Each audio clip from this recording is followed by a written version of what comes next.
दोस्तों इस वीडियो में भारत के ऐसे 5 हिंदू शासकों के बारे में जानेंगे जिन्होंने इस्लाम धर्म को अपना लिया था और इनको इस्लाम धर्म अपनाने के बाद इनके साम्राज्य में रहने वाले प्रजा ने लाखों के तादाद में इस्लाम धर्म को अपना लिया था। लेकिन इन हिंदू राजाओं का संबंध अपने शुरुआती दौर में इस्लाम धर्म से नहीं था, लेकिन फिर भी हिंदुस्तान में इस्लाम को फैलाने में इनकी अहम भूमिका रही। कौन थे ये हिंदू शासक जिन्होंने इस्लाम धर्म को अपना लिया? दोस्तों भारत में इस्लाम कबूल करने वाले 5 हिंदू राजाओं में नंबर 1 पर नाम आता है सम्राट रवि वर्मा का, जिन्हें हम राजा चेरुमल पेरुमल के नाम से भी जानते हैं। कहते हैं ये इस्लाम कबूल करने वाले पहले हिंदू शासक थे। आपको जानकर शायद हैरानी होगी कि ये भारत में उन चुनिंदा शासकों में एक थे जिन्होंने अल्लाह के नबी हजरत मुस्तफा सल्लल्लाहु अलैहि वसल्लम से भी मुलाकातें की थी। ऐतिहासिक दस्तावेजों की माने तो अल्लाह के नबी ने ही चेरुमल पेरुमल का नाम ताजुद्दीन रखा था। इसके अलावा इन्होंने ही भारत में पहली मस्जिद की बुनियाद रखी, जिसे चेरुमल पेरुमल मस्जिद के नाम से जाना जाता है, जो कि आज भी केरल के तिरुचुर जिले में मौजूद है। भारत में इस्लाम कबूल करने वाले 5 हिंदू शासकों में नंबर 2 पर नाम आता है मुर्शिद कुली खान का। आपके जानकारी के लिए बता दें कि शुरुआती दौर में इनका नाम सूर्य नारायण मिश्र था। ये बंगाल के सबसे पहले नवाब थे। इन्होंने बंगाल पर 10 सालों तक हुकूमत की थी। इसके अलावा ये मुगल सल्तनत के सबसे बड़े सहयोगियों में से एक थे।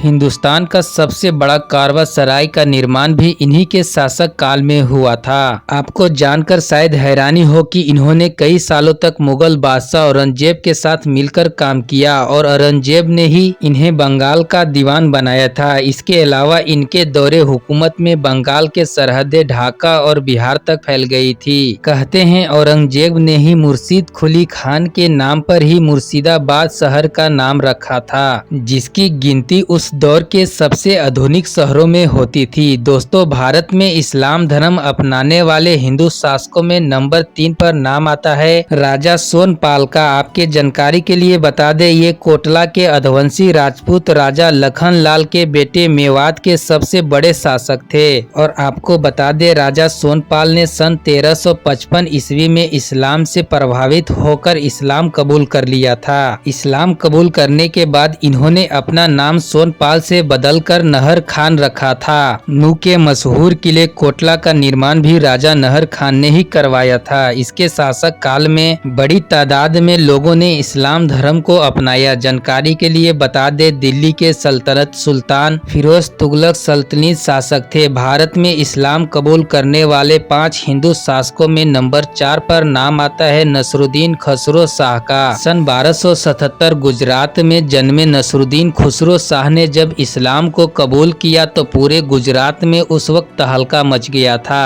जानकारी के लिए बता दें नसरुद्दीन खुसरो शाह का संबंध गुजरात के हिंदू गोपालक जाति से था और वो अपने शुरुआती दौर में दिल्ली में मुसलमानी साम्राज्य का खत्म करना चाहते थे और आगे चलकर नसरुद्दीन खुसरो शाह ने खिलजी वंश के आखिरी शासक मुबारक शाह खिलजी को युद्ध में हराकर दिल्ली की गद्दी तो जीत ली, लेकिन तब तक वो खुद भी एक मुसलमान हो गए और उन्होंने भी इस्लाम धर्म के प्रचार प्रसार में एक अहम योगदान अदा किया। दोस्तों इस्लाम अपनाने वाले 5 हिंदू शासकों के इस लिस्ट में आखिरी नंबर पर नाम आता है जलालुद्दीन मोहम्मद शाह का। ये बंगाल के राजा गणेश का बेटा था। जानकारी के लिए बता दे इस्लाम कबूल करने से पहले इसका नाम यदु गणेश हुआ करता था, लेकिन इस्लाम कबूल करने के बाद अपना नाम बदलकर जलालुद्दीन मोहम्मद शाह रख लिया और इसके दौरे हुकूमत में बंगाल एक बड़ी शक्ति हुआ करती थी, जिसके सरहदें बंगाल से लेकर बर्मा तक फैली हुई थी। उसका साम्राज्य शिक्षा, स्वास्थ्य और अर्थव्यवस्था के लिहाज से हिंदुस्तान सबसे विकसित साम्राज्य था, जिसे उस वक्त के लोग यूनान, मिस्र और चाइना जैसे देशों से भी देखने आते थे। इसके अलावा उसने इस्लाम के प्रचार प्रसार के लिए कई मदरसों और मस्जिदों का भी निर्माण कराया। तो दोस्तों ये है भारत के वो 5 शक्तिशाली हिंदू शासक जिन्होंने इस्लाम धर्म को अपना लिया था। आपको हमारे द्वारा दी गई जानकारी कैसी लगी? अपनी राय हमें कमेंट के माध्यम से जरूर बताएं। धन्यवाद।